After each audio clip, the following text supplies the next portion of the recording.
So the year was 2008, and I had a class with a girl that I thought was really cute. Like, like, and for those, 2008, the spring of 2008, I was a sophomore in high school. I was 16 years old, and I thought we could get along pretty well if I ever got the courage to talk to her. So I decided one day that I was going to build up enough confidence that I was going to go over and talk to this really, really cute girl. I'm just joking. I never got the confidence to talk to her. So I went on her Facebook page. Facebook was this new and upcoming social media. It just got released to everyone. It was just for college students, so it was a way that you could kind of talk to people. And on the main Facebook page, it's still on there, but you kind of have to search for it now. If you go to somebody's profile, you could press this button that was called poking. That was my confidence. And little did I know that would be the beginning of me and my wife's relationship. We've been together. We've been dating for 13 years, since 2008. Just when we think things are going well, things get crazy. And every single year, as many of you guys know, have been married for a long time, it gets crazier and crazier every year. We are in a series called Countercultural Marriage. And we're doing this leading up to a marriage ministry that we're kicking off on February 13th. In your bulletin and online, you can find out more about this. This is something that we feel really passionate about at Catalyst. We decided to do a marriage series because in 2020, we saw a lot of marriages break apart. We actually had a marriage series in the summer of 2020, but we wanted to do another one to kick off this series and this ministry. So if you're interested in that, once you go online, sign up for it online for couples. If you have kids, we have childcare available as well for that. If you are online, thank you so much for deciding to worship with us. If you are a first-time person here or online, could you guys do me a favor? In your bulletin, there's a perforated part. If you could fill that out, give it to me, give it to Dave, who's the person that's speaking on stage. If you're online, your online host can direct you to our website where we have a digital version of that as well. We would love to get to know you, and we'd love to see if Catalyst is a possible home church opportunity for you guys. My name is Rob. I'm the student pastor here. I've been here for almost 6 years now, and it has been an absolutely crazy ride. For some of you guys know, I've been with my wife now for 6 years, and I only get to preach on stage probably 5 or 6 times a year.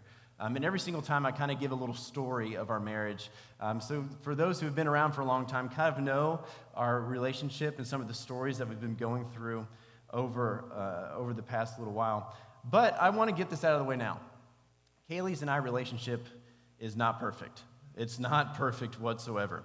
It's not always been smooth. We've had our arguments. We've said irrational things like, I love you, but I really don't like you right now. We've disagreed about money. We've disagreed about our housing situation. We've disagreed on TV shows. We've disagreed on where to eat. And she has trusted me quite often with the taking care of the house, making sure that things get fixed, which I had no business of fixing, and has cost us more money, which has brought on more. We've just gone through a bunch of little things. Our relationship is not perfect at all. But through all of that, I remember at the beginning of a relationship, we made some choices. We had discussions about how we were going to be countercultural in our marriage. How we were going to make sure that everything we were going to do in our marriage, we were going to persevere, and we were going to make sure we were rooted in Scripture. And I want to share some of those things with you guys today, if that's all right. Before we get started, now that Kaylee and I, you understand our relationship isn't perfect, I want everybody to understand that no one's relationship is perfect. I don't care what you look like on Sunday morning when you come through the doors. I don't care what you look like on Facebook. I don't care about your Instagram posts. I don't care if you put hashtag marriage is awesome, hashtag perfect marriage, hashtag Mr. and Mrs. forever. I know that your marriage isn't perfect. The marriages that I have studied and I have talked about are the marriages that have persevered through it all. The ones that have gone through thick and thin together and decided the main thing today, we're just not going to quit. Kaylee and I were married on May 3rd, 2014, 1 week after we both graduated Bible college. And as soon as we got back from our honeymoon, we both went to the store to get groceries for our first week. And we bought chicken, mac and cheese, and a can of green beans. About all we could afford. Yeah, everybody understands that. And I went out behind our apartment, and I was given a grill from my father-in-law. It was a great grill. It had 4 burners, and only the first one worked. So it took like forever to cook this chicken, which stirred our first argument of when is the food going to be done? I was like, I have no idea. But I remember us sitting down at the table for our first meal together, and we're like, what are we going to do? This is completely new to us. And we sat there and we discussed so many different things amongst each other. We talked about the good things and the bad things of marriage. We talked about the potential things of ministry and what that's going to bring, and future careers and that was going to bring. But we wanted to make sure that we came up with a couple things that we knew at the end of the day we were being successful and we were going to persevere through marriage. If it's okay with you guys, I'd like to share these 3 things with you. The first one is this: your current situation will not last forever. A year into our marriage, God called us to Nicholasville, Kentucky, here, and to be a part of on staff as part-time youth minister. And those who know the situation, been around for a long time, that was 100% God ordained. That was not something of my doing, not something that of John and Dave's doing. This was something that came out of the blue that we knew for a fact that God was calling us to Nicholasville, Kentucky, to do ministry here. At the time, Catalyst had just moved into this building, so they promised us a $600 a month thing so that we could come here and do youth ministry. So we found an apartment in Lexington, Kentucky. There wasn't very many opened at the time because we moved in the middle of college season. We found an apartment that cost $700 a month. So we came here with a guarantee of $600. We were already spending it all. So we scrambled really quickly to find some extra jobs. Luckily, my job that I had in high school took me back, which was crazy. I worked at Gaddytown, and so I was a youth minister and then was with more kids during the week, which was great. I loved it. Kaylee got a job as a part-time employee at Kroger, which was right down the road. We actually knew the manager. We got lucky with that. And I remember at the end of the summer, we sat down together, and we were having dinner. And I opened up the laptop to just kind of look through the finances. And I remember just like having this sinking feeling in my stomach. And I closed the laptop, and I was like, man, I don't know if this is worth it. I don't know if we should continue doing this, because if we continue down this path, we're not going to be able to survive very much longer in this situation. And I remember coming into, on Monday, it was the only day that I was in the office. I went into Dave's office, and he could tell that I was probably struggling with something. And I just kind of expressed to him my frustration and my sinking feeling in my stomach, and I was frustrated, and I started to believe that God wasn't going to take care of us in this situation. I still remember this to this day, but it's something when you go through it, it means something different. Dave said this to me.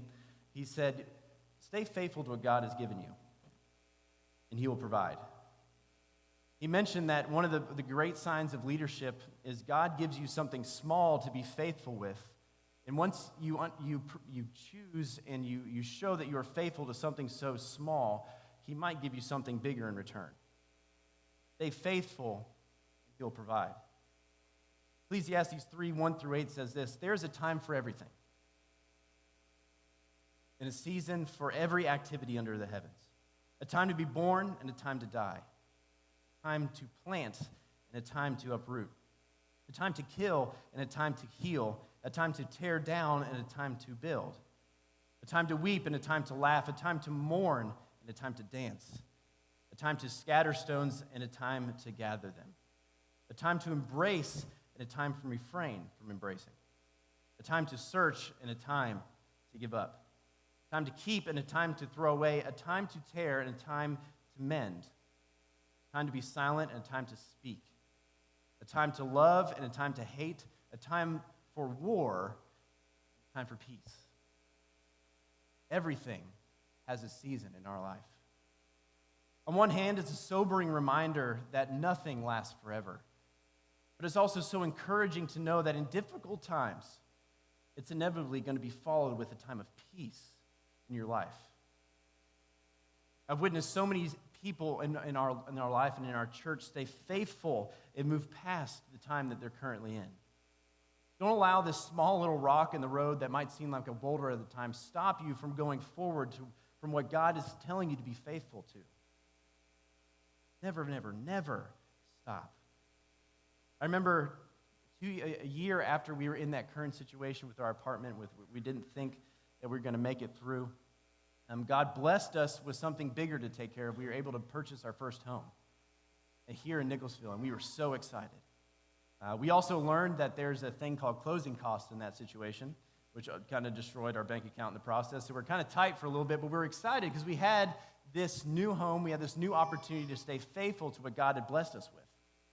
And like a month later, we had this massive storm in Nicholasville. This was one of those storms that like everybody on your street gets a new roof after, and like everybody's planting new trees and new bushes. Like that, it was one of those storms.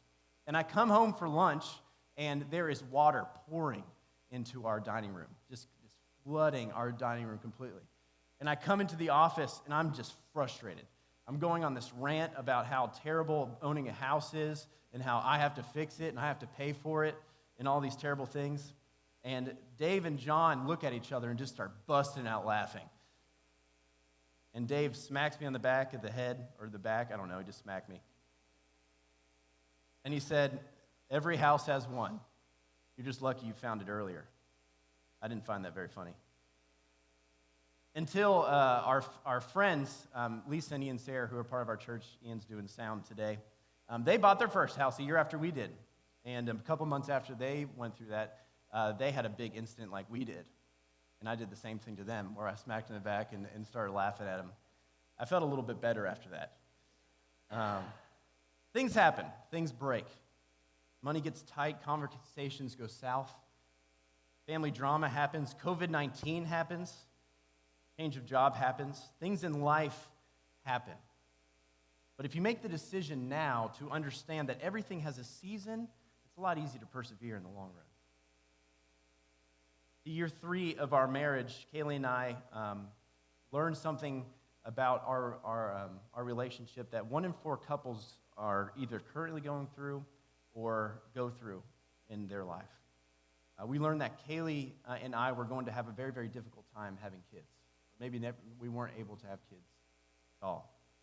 When we realized something was off, we went to the doctor, and we learned that Kaylee has something called PCOS, which is a very, very common thing we found out amongst ladies. And it's also something that isn't talked about amongst ladies very often. And we started the treatments immediately for 2 months, and we were kind of, we were devastated, but our doctor was like, "We're very good at getting people to get pregnant," which we were excited about. And 2 months into that current situation, we found out that we were pregnant with our first, and we were so excited about it. And then 2 weeks later, unfortunately, we lost that pregnancy due to miscarriage. I know how I felt in that situation. I felt a lot of different emotions that I never felt before. But I witnessed my wife go through something that I don't wish upon anybody. I saw her go through pain and suffering. And after many long sleepless nights and hard conversations and a lot of crying and frustration, Haley finally said something to me that I'd been feeling for a very long time in this situation, but I'd never had the guts to actually say it. She looked at me and said, "I feel like a failure." Like I said, I felt that way whenever we heard the news that she had this thing, because this was the first time in our marriage that I couldn't fix it. I couldn't immediately just change the situation by pretending to know how to fix it. And this is a conversation that everyone in their marriage needs to have, and I think that's why I need to bring it up today. Have you ever felt like a failure in your marriage? A failure maybe in your relationship? And the reason I bring this up is because I think this is the number one reason for divorce.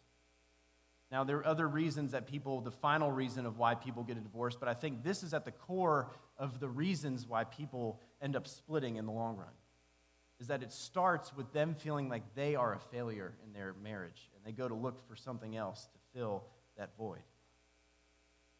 So in this, I did some research on men and women and feeling like failures. And I'm going to bring some of these things up because I think marriages need to have these conversations, because a lot of these things we feel like failures, but in reality we're not failing at all. It's just something that we've decided in our minds.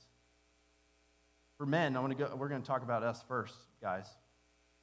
The men are very simple in their failures, but inside those simplicity things, it's kind of complex, and there's a bunch of different things that can go along with these two failures. The first one is failure to provide. This can come in a bunch of different ways for men, but this normally comes in the things of money, failure to provide security for their family, maybe failure to provide transportation, failure to provide certain types of knowledge for their family, maybe skills. And a lot of these things actually come after the kids leave the household, or is when dads or guys start to realize that they are failures in this category. I know for me and my wife, I've had these failures. I've had times where we were struggling with money. I felt like a failure. When I had multiple jobs and I felt like I was scrambling, I felt like a failure. And I felt these things. I never voiced it to my wife, but internally I felt like I wasn't doing what I was supposed to be doing as a husband. The second thing that guys struggle with in their marriage is a failure of success. This is interesting because the value of success is not something that's written down in a book. It's not something that you're told from a young age that is success. It's something that is brought upon by your peers. And the value of success is different in every single nation. The value of success here, the value of success in China, in India. If you go on a mission trip, you see that guys act differently in every nation because their value of success is measured differently in every single case. So I don't understand why we decide in our minds that we are failures in success when our real success comes from something else. Now, women, it's a completely different thing. Women feel failure in ways that men don't understand and will never understand. And I think this is why a lot of these conversations kind of bring up and kind of heated, because, guys, we don't understand some of this stuff. I want to list 5 things that are the top 5 things that ladies struggle with and decide that they are failures in when they're not. The first one is this: a failure to become a biological mother. A huge failure amongst a lot of ladies. Even if they have the ability to adopt in their relationship, they still feel like a failure because they did not have their own child. The second one is this: the failure because of body image. And this is another thing that's brought on by an outside source because God provided you with the body that you needed to be successful in your life and for you to worship God in the best way possible. But for some reason, ladies think they should look another way. And actually, when it comes to mirrors, I've witnessed this, and I know through research that women are actually tried to live their life so they can avoid mirrors, maybe in their household or around. The third thing is this: if the living space is not up to par. If they're housing somebody or somebody's coming over, if the house is not up to the par that they think it should be. And this is viewed from TV shows or social media of what their house should look like, and it doesn't. They feel like failures in that way. And the fourth thing comes across motherhood. I think every single mom out there probably doesn't feel like they did a great job at some point in their motherhood, which is not true. You guys are doing a great job. I've ministered to your kids. You guys are doing awesome.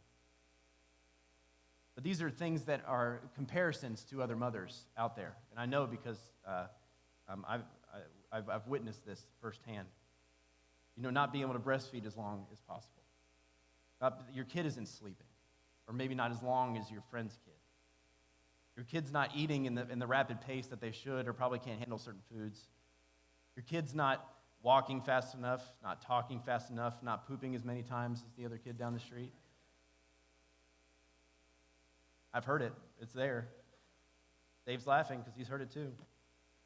You know, the number 5 thing, which actually broke my heart. I heard this firsthand. I was at an East-West football game, and I just sit back, and me and a couple other youth ministers kind of hang out because we have kids that are playing, and we'd like to talk to the parents a little bit.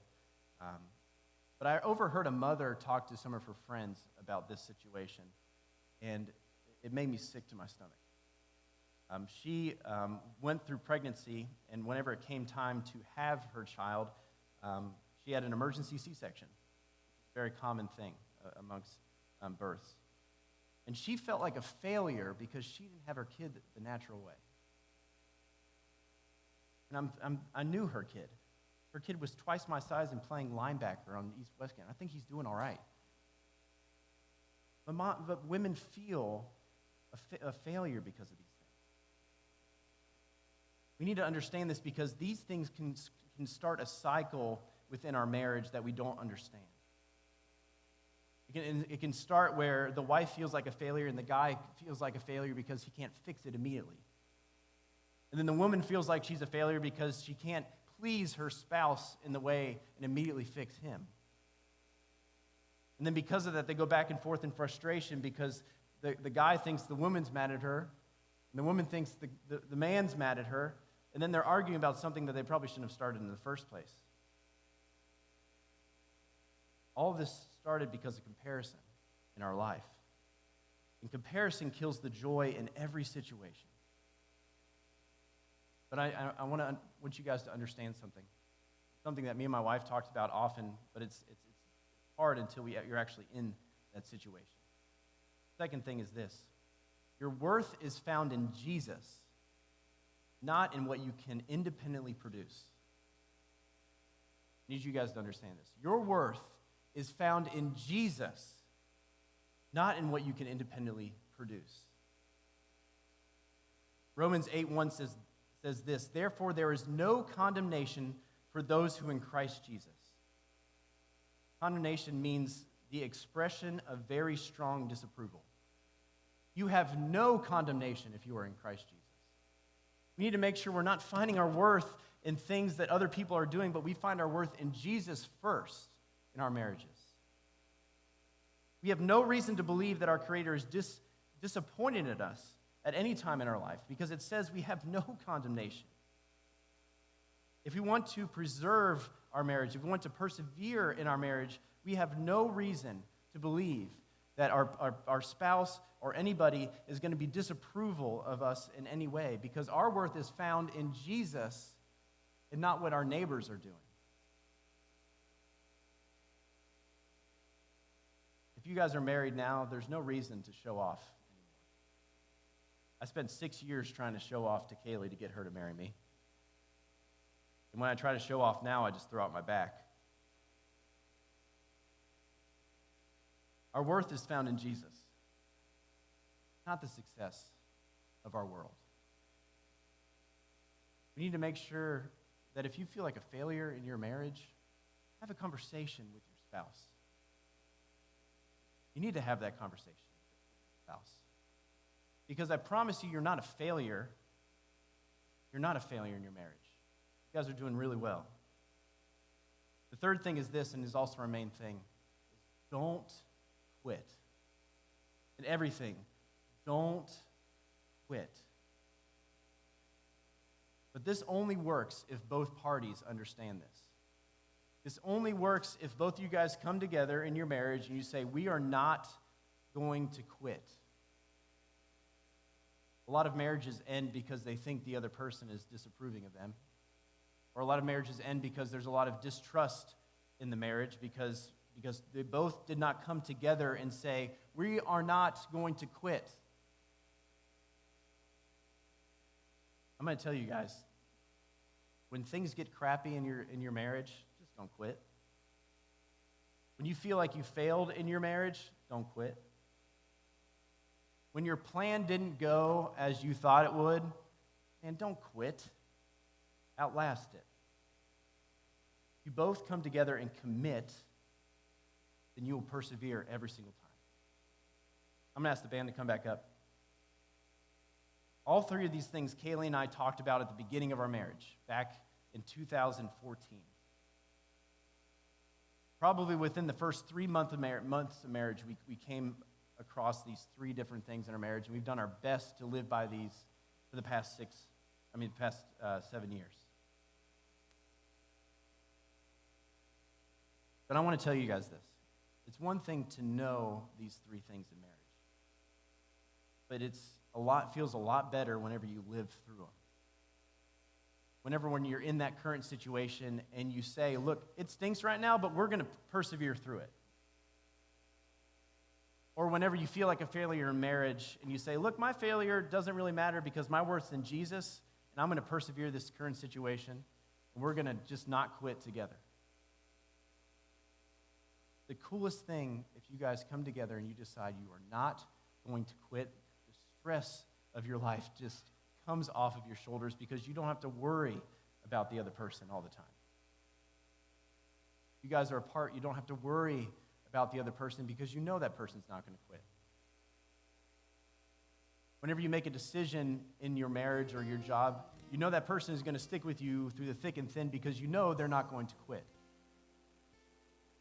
But it only matters if you do the same thing to your spouse that they're doing to you. Or if they want to make a job change. Like, we're in it together. We're not going to quit. Something happens in your family or your friends, it stinks right now. You're like, we're not going to quit. We're going to persevere through it because there will be blessing and peace at some point.